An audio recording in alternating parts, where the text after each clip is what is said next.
예, 어느덧 2018년 마지막 주일 예배, 또 내일은 소구영신 예배 10시까지 모이시면 됩니다. 우리 할렐루야 샬롬하고 우리 2018년 주일 마지막 축복 서로에게 하는 시간 갖도록 하죠. 할렐루야 샬롬 샬롬 샬롬 샬롬 샬롬 샬롬. 하나님 사랑합니다. 여러분 주 안에서 사랑합니다. Remember that I stood before you. 내가 네 앞에 서 있는 것을 기억하라 라는 그러한 이야기를 하고 있죠. spoke in their behalf. 이 부분이죠. 20절 말씀이죠. 유익한 말을 한 것을 기억하옵소서. 예레미야 18장 19절에서 20절 그리고 골로새서 4장 5절에서 6절은 Remember that I stood before you. 내가 내 앞에 서 있는 것을 기억하옵소서. 우리 골로새서 4장 5절 6절 우리 성경을 찾으신 분들은 성경으로 아닌 분들은 주일 설교 요약 부분에 보면 위에 나와 있습니다. 우리 한번 합독하도록 하죠. 골로새서 4장 5절 6절 말씀입니다. 다 찾으신 줄로 믿고 우리 합독합니다. 외인에게 대하여는 지혜로 행하여 세월을 아끼라. 너희 말을 항상 은혜 가운데 소금으로 맛을 낸 것 같이 하라. 그리하면 각 사람에게 마땅히 대답할 것을 알리라. 이렇게 이야기하고 있습니다. 마땅히 대답할 것을 알리라. 청소년들을 요즘에 굉장히 그 은어 비슷하게 무슨 말인지 알아들을 수도 없을 만큼 어떻게 보면 랩처럼 엄청 그 빠른 말로 욕설들을 많이 합니다. 문제가 되고 있죠.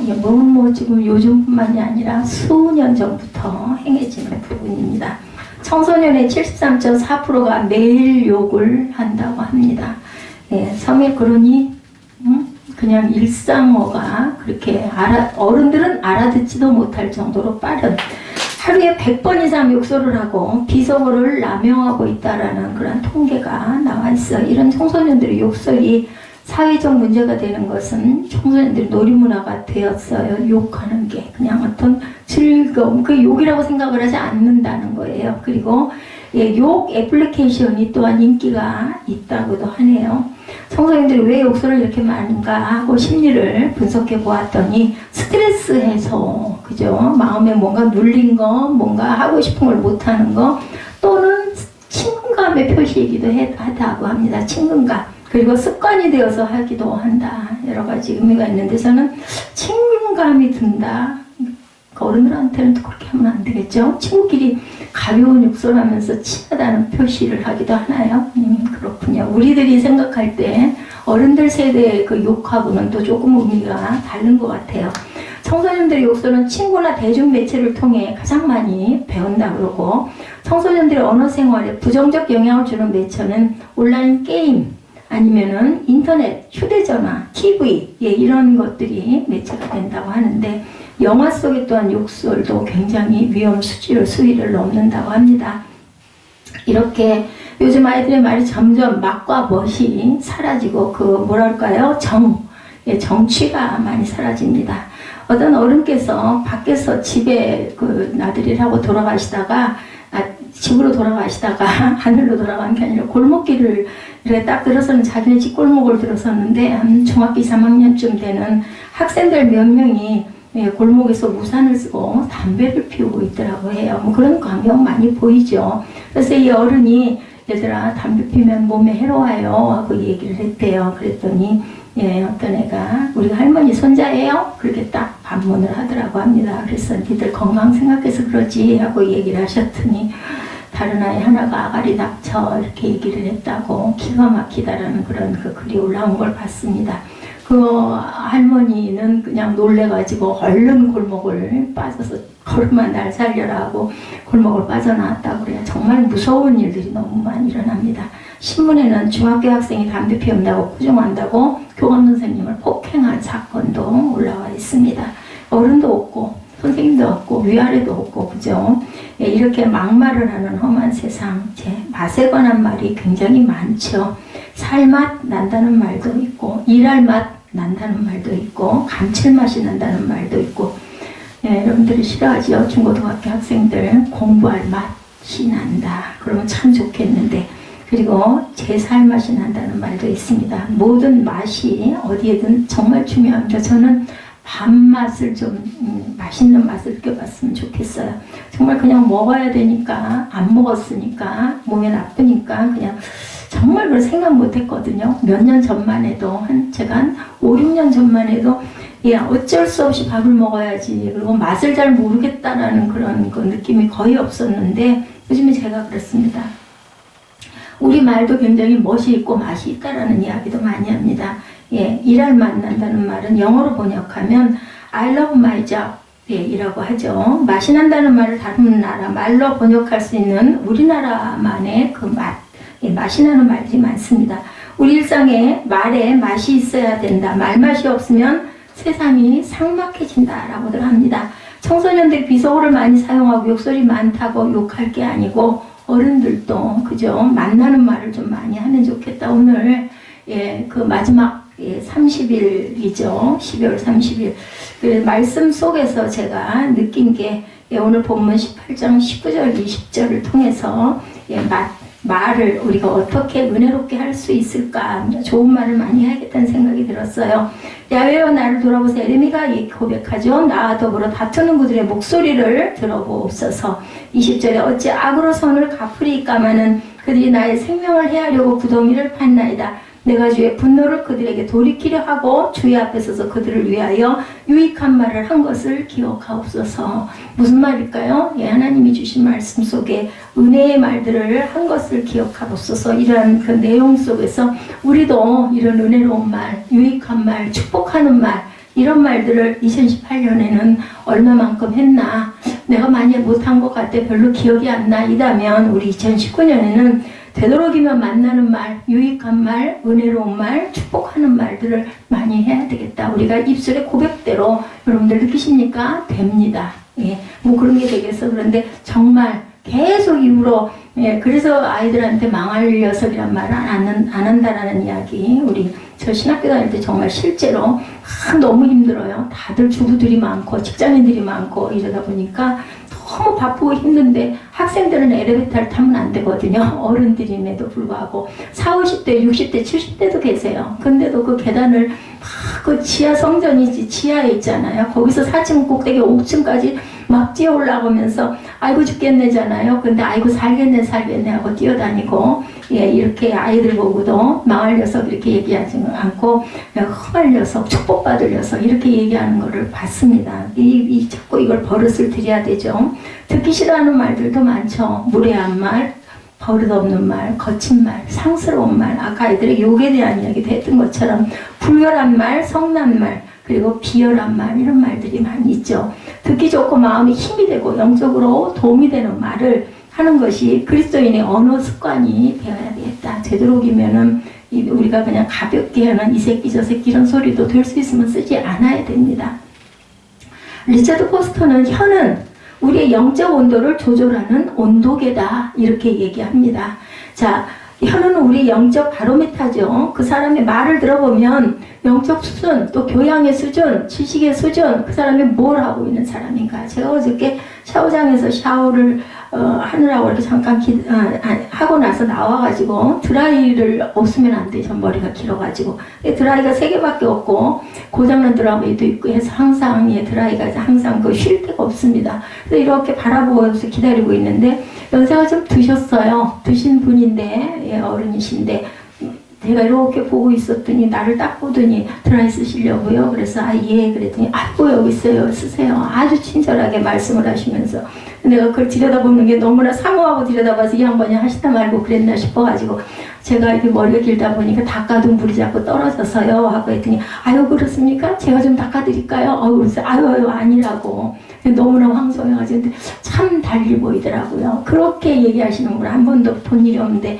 그러다 보니까 그분을 다시 이제 그분은 이제 다 끝냈으니까 이제 돌아가시려고 이렇게 움직이시는데 이렇게 하면 다시 그분 모습을 보게 되는데 보니까 공직생활 같은 걸 좀 오래 하신 분이겠구나 느낌이 그렇게 느껴져요. 처음에 그냥 서로 무심코 좀 민망하잖아요. 그래서 서로 안 쳐다보고 그냥 빨리빨리 하고 이제 할 걸 하는데 제가 어저께 그런 걸 보면서 참 말하는 그러한 내 모습이 정말 중요하다라는 생각을 했습니다.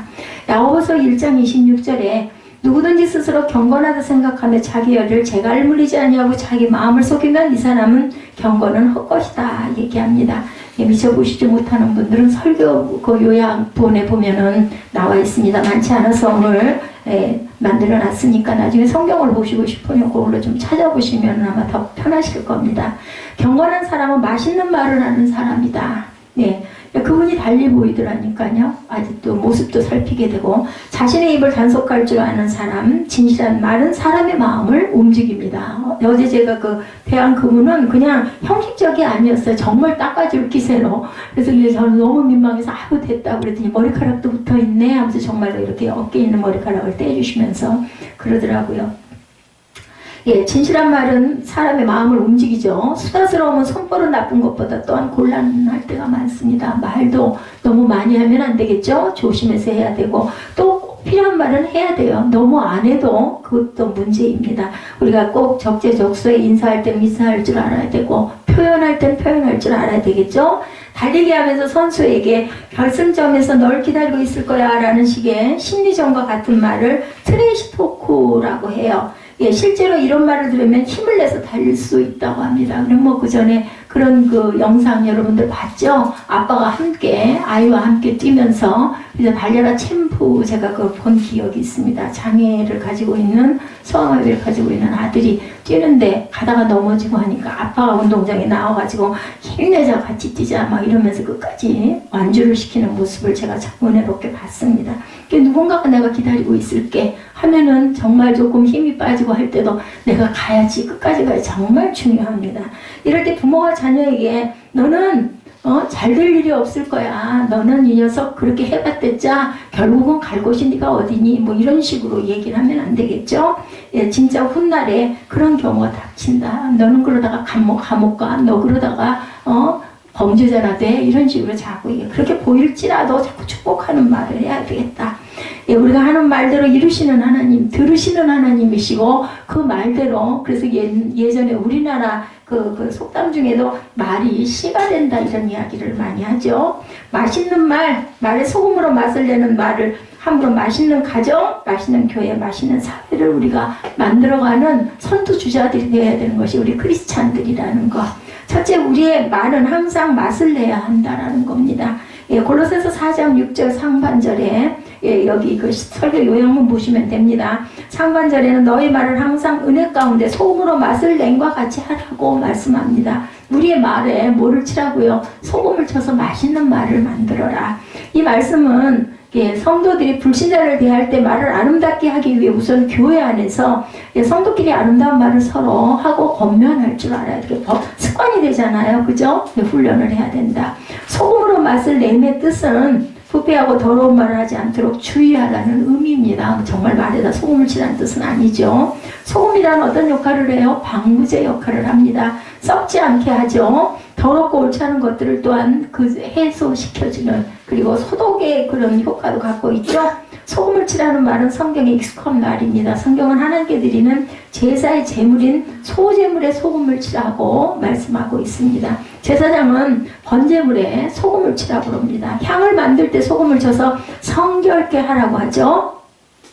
엘리사가 여리고에 갔을 때 여리고의 제자들이 여리고는 모든 것이 다 좋은데 물이 좋지 못해서 열매가 있지 못하고 떨어집니다 라고 얘기하는 부분이 있을 때 엘리사는 새 그릇에 소금을 담아와서 물 근원에 뿌려라 이런 이야기를 합니다. 여리고의 샘에 소금을 뿌려서 깨끗하고 열매를 맺는 물이 되게 그렇게 돼서 하였다라는 거죠. 맛을 내는 소금이란 청결하게 될 때에는 절로 맛이 난다라는 의미이기도 합니다. 에베소서 4장 29절에도 증거하죠. 뭐라고 그래요? 우리 함께 읽어볼까요? 무릇 더러운 말은 너희 입 밖에도 내지 말고 오직 덕을 세우는 데 소용되는 대로 선한 말을 하여 듣는 자에게 은혜를 끼치게 하라고 말합니다. 우리의 말은 이래서 항상 깨끗해야 되고 덕을 세우는 말을 해야 되고 다른 사람에게 은혜가 되는 말을 해야 되겠다. 그리고 남에게 상처 주는 말을 또 잘하는 분들이 있어요. 뭐 쉬운 얘기로 입 바른 소리 잘한다 이런 이야기들을 하는데 또 입 바른 소리하고도 상처 주는 이야기는 좀 다르지만 어쨌든 간에 남에게 상처가 될 만한 말은 되도록이면은 생각해보고 해야 되겠다. 불쑥 나는 아무 의미 없게 했는데 상대가 또한 그 말을 듣고 너무너무 마음이 아플 수가 있거든요. 예, 우리가 축복은 못 해줄 망정 상처되는 말을 2018년도 한 해에 많이 하지는 않았을까. 앞으로는 우리 입술에 언어의 습관을 훈련을 하고 좀 바꿔야겠다라는 생각을 제가 해봤습니다. 한마디를 하더라도 말 한마디에 천냥빛 갚는다고 하죠. 예, 좋은 말, 그리고 힘을 주는 말, 소망을 주는 말, 위로하는 말, 그리고 칭찬하는 말. 뭐 칭찬할 점이 아무리 온전치 못한 사람에게도 자녀들에게도 있습니다. 그럴 때는 좀 먼저 칭찬을 해놓고 근데 얘야 이런 부분을 좀 이렇게 하는 게 어떨까 이런 식으로 자꾸 좀 북돋아주면은 아이들이 말한 대로 고쳐질 줄 믿습니다. 사토 도미오의 자매 즐거움이라는 책에 보니까 말을 바꾸는 것만으로도 인생이 바뀐다라는 이야기가 나와 있습니다. 맛있는 말을 하는 비결의 첫째는 고운 말의 싹을 틔워라 입니다. 고운 말. 배설하는 언어에서 배려하는 언어로 바꿔야 되겠다. 입으로 쏟아붓는 언어가 아니라 남을 배려하고 보듬고 따뜻하고 훈훈한 말을 해서 그 언어를 바꿔야 되겠다. 말을 던져놓고 다른 사람에게 상처를 주는 말은 참 나도 모르게 해놓고 불쑥해놓고 저도 그럴 때가 있습니다. 그럴 때는 얼른 사과를 해야겠죠. 아유 그런 뜻이 아니고요. 뭐 이럴 수도 있죠. 둘째는 토론 교육을 하는 것. 깊이 읽고 생각하고 말하게 하는 훈련으로 상대를 포용하고 설득하는 법을 익힐 수 있도록 해야 되겠다. 누구하고 대화를 할 때 예, 토론하고 그리고 또한 서로가 서로의 의견을 줌으로 인해서 배우기도 하고 가르치기도 하고 하는 그런 부분이 필요하겠죠. 이런 경우는 좀 친한 친구들인 경우가 가능할 겁니다. 처음 본 낯선 사람한테 이럴 수는 없습니다. 셋째는 리더의 말 한마디, 말이 중요하기 때문에 항상 최상의 언어를 구상하려고 노력해야 된다. 그렇다고 뭐 어려운 말을 하는 게 아니죠. 예, 처칠은 늦잠을 자는 버릇이 있어서 의외의 지각을 자주 해서 게으르다는 소리를 비난을 많이 받았다고 합니다. 그 말에 대꾸하지 않고 처치는 예쁜 아내와 살다 보니 일찍 못 일어나서 죄송합니다. 이렇게 유머스럽게 대답을 했다고 합니다. 냉면을 먹을 때 계란을 먼저 먹는 이유가 있다고 그래요. 여러분들 아세요? 입에 냄새를 제거해서 냉면의 맛을 돋궈준다고 하네요. 계란을 먼저 먹으면 나쁜 맛을 제거해야 좋은 맛을 느낄 수가 있다. 세상의 맛을 제거해야 하나님의 맛이 납니다. 세상과 하나님이 섞여 있으면 맛이 없어지죠. 먼저 세상을 제거해서 맛있는 말들을 하시는 저와 여러분들, 세상이라는 말 뜻 안에는 여러분들 그 내 안에 있는 아픔, 독소, 그죠? 비난, 뭐 좋지 않은 생각들 이런 것들이 세상 아니겠습니까? 하나님의 언어는 공의의 하나님이시긴 하지만 하나님은 사랑의 하나님이시죠. 사과는 언제 따먹는 것이 맛있을까요? 여러분들 이거 퀴즈예요. 사과 언제 따먹는 게 맛있을까요? 성현아, 사과 언제 따먹는 게 제일 맛있겠니? 어? 주인 없을 때 따먹는 거니까 그지? 스릴이 있겠지 그지? 재밌는 유머예요. 저도 이거 보고 되게 웃었습니다. 주인이 없을 때. 자, 예, 말을 맛있게 먹는 법을 익혀야 지혜 있는 삶이고 조화로운 삶이고 공존하는 사회가 된다는 거죠. 흔히 밥은 물리적 화학적 맛이 있지만 가장 중요한 맛은 사회적 맛이라는 이야기도 있습니다. 누구하고 밥을 먹느냐가 가장 맛있게 먹는 비결 그런 것 같아요. 편하고 친하고 좋은 사람, 정다운 사람하고 밥을 먹어야지. 그렇지 않으면 밥이 뭐 한다고 체한다 그러죠. 불편해가지고 앉아서 먹으면. 이것을 사회적 맛이다 이렇게 이야기를 합니다. 가장 즐겁게 여행하는 비결은 누구하고 함께 가느냐, 어디를 가는 것보다는 누구랑 가느냐가 중요하죠. 가장 즐겁게 맛있는 대화는 누구하고 얘기하느냐가 굉장히 중요하다. 참기름 한 방울이 비빔밥의 맛을 내는 중요한 기능을 합니다. 나물 무칠 때 제일 중요한 게 소금하고 참기름 같아요. 그거만 간이 잘 맞고 잘 무치면 너무 고소해서 밥 한 끼를 뚝딱 먹을 수 있죠.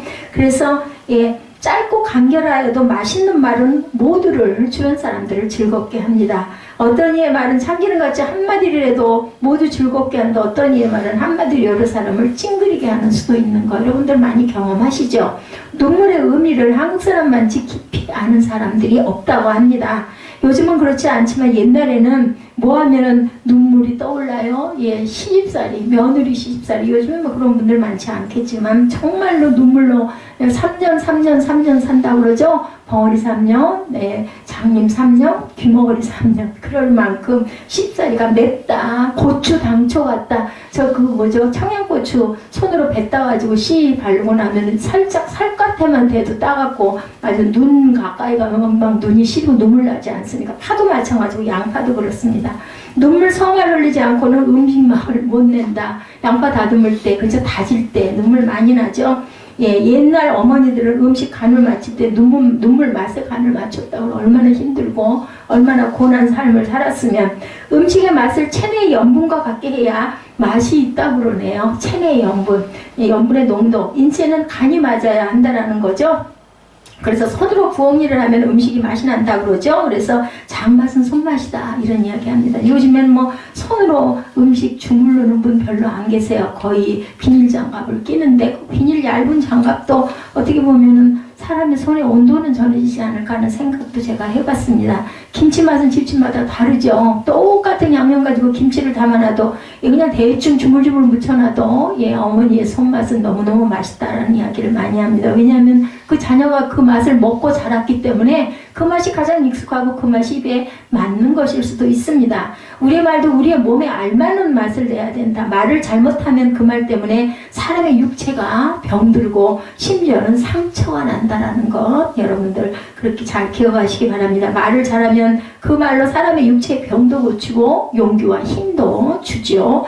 예. 할 어반이라는 사람은 긍정적인 말이라는 책에서 영향을 미치는 3가지 선택이 있다 이렇게 이야기합니다. 첫째는 목소리 톤, 둘째는 신체 언어, 그리고 셋째는 스킨십이다 이렇게 얘기를 했다고 그래요. 그렇죠. 목소리 톤이 너무 높거나 너무 낮으면 못 알아듣게 그죠? 그러면 참 듣기가 불편하기도 하죠. 그리고 몸으로도 얘기하죠. 어떤 아이고 예뻐라 하면서 이렇게 쓰다듬기도 합니다. 그리고 이것이 바로 스킨십에 해당할 수도 있겠죠. 말을 하면서 스킨십하는 거. 우리가 한 말의 내용보다는 우리의 말하는 방법이 또한 중요하죠. 우리가 사용하는 단어보다는 그 말을 전달하는 톤이 또한 중요합니다. 어떤 그 음량으로 얘기할 것인가. 같은 말이라도 맛이 있기도 하고 맛이 없기도 하다는 거 그렇죠. 같은 얘기도 은혜롭게 같은 말을 하는데도 똑같은 말인데 그럴 수가 있습니다. 엘리야가 로덴나무 아래서 죽기를 청하고 있다가 하나님의 소리를 듣죠. 네, 하나님은 바람 가운데 계시지 않았고 지진 가운데 계시지 않았고 불 가운데도 계시지 않았죠. 잘 아시죠? 하나님은 세미한 소리 가운데 아주 그 끝에 우리가 끝까지 듣지 않으면 안 들릴 만한 그 바람 속에서 가다란 소리로 말씀합니다. 큰 소리로 호통하는 것이 아니라 작은 소리로 호소력 있게 동정력 있게 말씀을 하시죠. 하나님의 말씀은 엘리야에게 뿐만 아니라 우리 모두에게 이런 맛깔스러운 조용한 중에 오시는 하나님. 근데 우리들이 생활이 너무나 시끄럽고 복잡하고 급합니다. 그래서 그 뒤에 여운에 오는 소리를 놓칠 수도 있다는 것을 여러분들 기억하시기 바랍니다. 예, 불 가운데도 계시지 않았고 우레 가운데도 계시지 않았고 끝에 세미한 바람 가운데 계시는 조용한 목소리로 오신다라는 것. 하나님은 큰 소리도 호통하는 것이 아니라 작은 소리로 이렇게 우리에게 말씀하고 계십니다.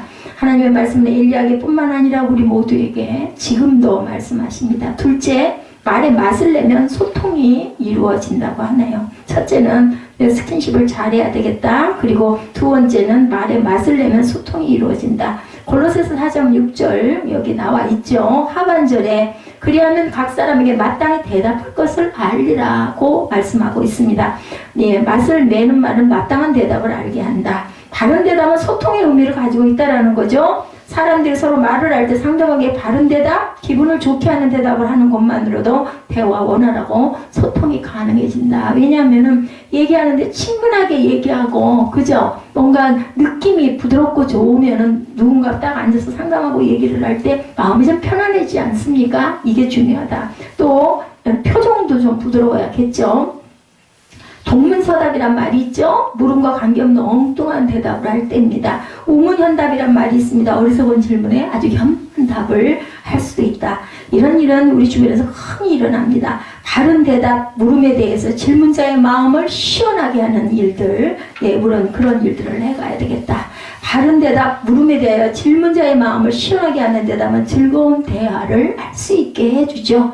여름에 무슨 냉수? 얼음 냉수와 같은 그러한 대답을 해야 되겠죠. 그래서 동문서답, 우문현답이 의외로 성경에 많이 있더라고요. 창세기에는 하나님께서 아담에게 내가 어디 있느냐라고 묻는 장면이 있죠. 여러분들 아시죠? 아담은 내가 벌거벗었으니 숨었나이다 라고 대답합니다. 엉뚱한 대답을 합니다. 너 어디 있냐고 물어보니까 벗어서 숨었다. 그 말 안에는 뭐예요? 부끄러워서 내가 어디 있다고 말하기도 어렵습니다. 이런 의미를 포함하고 있는데 어쨌든 그 동문서답 같은 대답입니다. 하나님께서 가인이 아벨을 죽인 다음에 가인에게 내 아우 아벨이 어디 있느냐 그럴 때 뭐라 그래요? 내가 내 아우를 지키는 자이니까? 라고 물어봅니다. 이것도 악의적인 대답이고 동문서답 같은 그러한 대답이죠. 하나님께서 아브라함의 후처인 하갈에게 내가 어디서 와서 어디로 가느냐라고 물었어요. 하갈은 내가 살아있는 피하여 도망하나이다. 이것도 온전한 대답이 아닙니다. 모든 대답은 하나님의 마음에 빗나간 대답들이었다는 거죠. 성경에서 하나님의 물음에 대한 엉뚱한 대답들이 이렇게 많고 질문에 빗나간 답을 한 것들이 이렇게 많습니다. 죄라는 말의 원래 뜻은 화살이 관역에 빗나감을 의미합니다. 대답에 빗나가는 것은 죄 때문이죠. 대답에 빗나긴 그 자체가 아까 우리 성경 구절 잠깐 봤죠. 그 모든 그 대답이 온전한 대답이 아닌 게 죄 때문이에요. 말하기가 부끄럽고 드러내기가 싫으니까 딴 말로 엉뚱하게 뭉쳐서 얘기를 하죠. 사람에게도 마찬가지라고 합니다. 다른 사람의 말에 대해 바른 대답을 하지 못하기 때문에 소통이 안 되죠. 불통이 되죠. 이 사회가 소통의 문제 때문에 얼마나 혼란한지 우리가 그래서 대화들을 많이 잃어버렸어요. 그죠? 소통이 사회적 인정에 안정에 얼마나 중요한가를 우리가 잘 알아야 되겠다. 말에 맛을 내고 소통이 이루어지려면 항상 하나님을 대하듯 하나님 마음으로 대화할 줄 알아야 돼. 무슨 마음일까요? 긍휼의 마음, 사랑의 마음, 자비의 마음, 그죠? 겸손의 마음을 가져야 되겠죠. 예수님 첫 기적은 가나 혼인잔치에서 물이 포도주가 되게 하신 기적 여러분들 아실 겁니다. 첫 번째 기적이에요. 이게 포도주 사건이. 모두가 즐거워해야 할 잔치에 포도주가 떨어졌어요. 이제 큰 문제가 일어납니다. 연회를 책임지고 있던 연회장의 실수였어요. 그걸 조절을 잘하지 못해가지고 예수님은 결례에 사용하던 항아리 6개에 물을 채우라고 어머니 마리아가 그 이야기를 하죠. 이걸 좀 어떻게 해주면 안 되겠냐고. 항아리 하나는 20갤런 즉 35리터가 들어가는 항아리였기 때문에 6항아리의 포도주는 굉장히 많은 양입니다. 예수님이 포도주를 만들어 주심으로 잔치의 즐거움을 그 자리에서 제공하죠. 그게 무슨 대단한 유명한 곳이 아니었어요. 시골 작은 마을이었어요. 가나의 혼인잔치 사건이죠. 기쁨이 회복됩니다. 맛없는 물이 맛있는 포도주로 변했기 때문이에요. 맛없는 것이 맛있는 것으로 변하는 거기에는 무엇이 있어요, 여러분들? 기쁨이 있습니다. 거기에는 즐거움이 있고 또한 소통이 가능하게 되죠.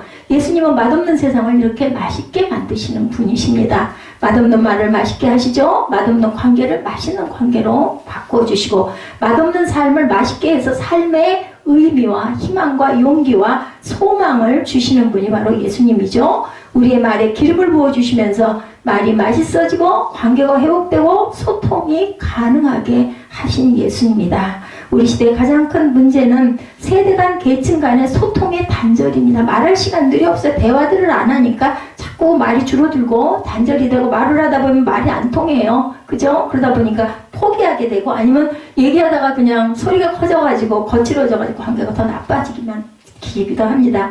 소통만 되면 문제가 사라질 텐데 소통이 안 돼서 정치도 꼬이고 세대차도 벌어지고 크고 작은 갈등이 일어나고 사회는 자꾸 분열이 됩니다. 단체도 마찬가지입니다.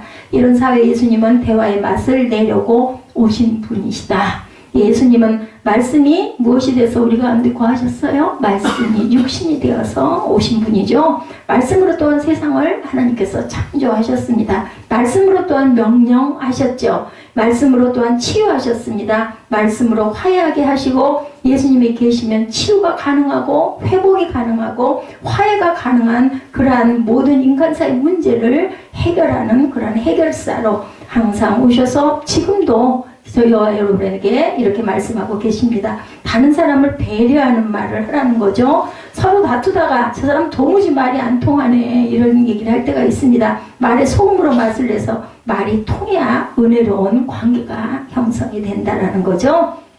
다른 사람의 마음에 힘을 주는 말, 용기를 주는 말을 되도록 해야 됩니다. 이 말은 안 하려고 했는데 이런 얘기 우리 많이 합니다. 그 말을 끝까지 안 하려고 했던 말은 하지 말라는 거죠. 실컷 다른 사람에게 할 말 다 해놓고 나는 뒤끝이 없고 이런 얘기도 필요 없습니다. 남에게 실컷 상처를 주고 자기만 뒤가 없으면 아무 상관이 없다는 이야기인가, 이런 것도 좀 생각해 봐야 되겠죠. 인신공격형 발언은 인간관계를 망치는 독이죠. 의견을 비판하는 말이 아닌 사람을 비판하는 말은 화나게 하고 그리고 비열한 말이 되고 맙니다. 이런 말은 정말 맛없는 말이라는 것, 이런 말을 서로가 안 하도록 한번 생각해 보시는 시간 되시기 바랍니다. 마가복음 13장 11절에 나와 있습니다. 네, 사람들이 너희를 끌어다가 넘겨줄 때 무슨 말을 할까 미리 염려하지 말고 무엇이든지 그때 너에게 주시는 그 말을 알아 말하는 이는 너희가 아니요 누구라고 그래요? 성령이시니라. 예, 찾기 시간이 걸리고 불편하신 분은 먼저 읽고 나중에 찾으시기 바랍니다. 다시 한번 읽습니다. 사람들이 너희를 끌어다가 넘겨줄 때 무슨 말을 할까 미리 염려하지 말고 무엇이든지 그때 너에게 주시는 그 말을 하라 말하는 이는 너희가 아니요 성령이시니라. 그러니 아름다운 말을 하는 사람들은 은혜 받은 사람들이겠죠. 그죠? 예, 우리가 공경에 처했을 때 무슨 말 할까 염려할 필요가 없습니다. 성령께서 그때마다 맛있는 말을 주시죠. 너무 화가 났을 때는 걱정할 필요가 없죠. 성령께서 맛있는 말을 주십니다. 꼭 해야 할 말이 있을 때 무슨 말을 할까 성령께 물으면 가장 맛있는 대답을 필요할 때 그때 공급하십니다. 시편 119편 103절입니다. 나와 있습니다. 시편 기자는 주의 말씀의 맛이 어찌 그리 단지요 매일의 꿀보다 더 다니다. 그죠? 우리가 말씀을 묵상할 때 아이고 맞아 하고 참 무릎을 탁 치는 말씀들이 얼마나 많은지 모르는, 그럼 또 기쁘지요. 그러다 보면 자꾸 말씀에 가까이 가고 싶어집니다. 그래서 이런 말은 악명 높은 4가지 말이 있다고 하네요. 첫째는 욕이나 불쾌한 말, 둘째는 불평이나 투덜거림, 셋째는 잔인하고 고통을 주는 말, 넷째는 무례하고 남을 배려하지 않는 말들이 악명 높은 4가지의 말이라고 합니다. 뭐라고요? 첫째는 욕, 불쾌한 말, 둘째는 불평, 투덜거림, 셋째는 잔인하고 고통을 주는 말, 넷째는 무례하고 남을 배려하지 않는 말. 이런 말은 모두 맛이 없는 말들이라는 거죠. 이런 말만 골라서 하는 사람들이 또 가끔 있어요. 이런 사람의 말은 소금으로 맛을 내서 맛있게 맛을 고쳐야 되겠다. 맛이 있는 말은 아니면 소금으로 어떻게 할까요? 소독을 해야 되겠죠? 예, 소독용으로도 쓰이죠. 맛이 있는 말을 하면 남에게 유익할 뿐 아니라 우선 자기 자신에게 엄청난 유익이 나중에 돌아옵니다. 맛있는 말은 바른 대답을 하게 하고 바른 소통이 가능하게 하고 좋은 벗을 만들게 되겠죠? 예, 맛있는 말을 하는 사람은 모든 사람을 맛있고 유익하게 합니다. 말에 맛을 내서 바른 소통의 말을 하는 2019년 되시기 바랍니다. 이스라엘 백성들이 홍해를 건너 수르 광야로 들어가 사흘길을 갔지만 물을 얻지 못했습니다. 마라라는 곳에 이르렀을 때 물을 발견했는데 그만큼 물이 써서 먹을 수가 없었죠. 죽을 것 같은데 천신만고 끝에 그 물을 발견했으니 얼마나 기뻤겠어요. 근데 그 물을 먹는 사람들 전부 다 배탈이 나고 병이 납니다. 모세가 하나님께 부르짖었더니 나뭇가지 하나를 물에 던지면서 물을 달게 변하시죠. 인생에서 쓴맛을 경험하는 이유는 무엇일까? 쓴 뿌리 때문이에요. 여러분들 인생의 쓴 경험은 자신의 쓴 뿌리 때문에 그것을 만난다라는 것을 이해하고 납득하고, 그리고 쓴 물은 하나님의 손으로 단물로 바뀌어지니까 쓴뿌리를 하나님의 은혜로 단뿌리로 바꾸시기 바랍니다. 소망 가지시면 돼요. 내 안에 있는 이런 쓴뿌리들 하나님 단뿌리로 바꿔주옵소서. 우리 내면에 쓴뿌리는 쓴 말을 낸다라는 것, 다른 사람에게 상처를 주는 쓴 말을 또한 뱉게 된다는 것, 맛없는 말을 마구마구 쏟아붓게 된다는 것, 다른 사람의 말에 바르게 대답하지 못하고 소통도 막힙니다. 우리의 내면을 소금으로 맛을 내는 맛있는 말을 하시기 바랍니다. 맛있는 말로 내가 남에게 칭찬을 듣게 하죠. 그리고 나의 맛있는 말로 남을 즐겁게 하고, 맛있는 말로 또한 우리 모두를 유익하게 하면 그 사람 주위에 많은 사람들이 아마 같이 얘기하고 싶어 할 겁니다. 시편 19편 14절입니다. 마지막 절입니다. 나의 반석이시오 나의 구속자이신 야훼여 내 입의 말과 마음의 묵상이 주님 앞에 연락되기를 원합니다. 이 찬양 있죠? 우리 이 찬양하고 결단하는 시간 되시고, 우리 2018년 내가 누구에게 어떤 아픔의 말을 많이 하지는 않아 나를 돌아보시고 앞으로는 되도록이면 생각하고 맛있는 말을 할 줄 아는 저와 여러분들 혹여 자꾸 그죠? 예, 속에서 나쁜 말이 나올 때는 내 마음에 쓴뿌리가 있구나 이런 것을 생각하셔서 말을 유익하고 달고 남을 축복하는 말을 자꾸 하는 저와 여러분 되셔서 그 축복의 말이 결국은 누구에게? 내게 들어온다는 것을 잊지 마시기 바랍니다.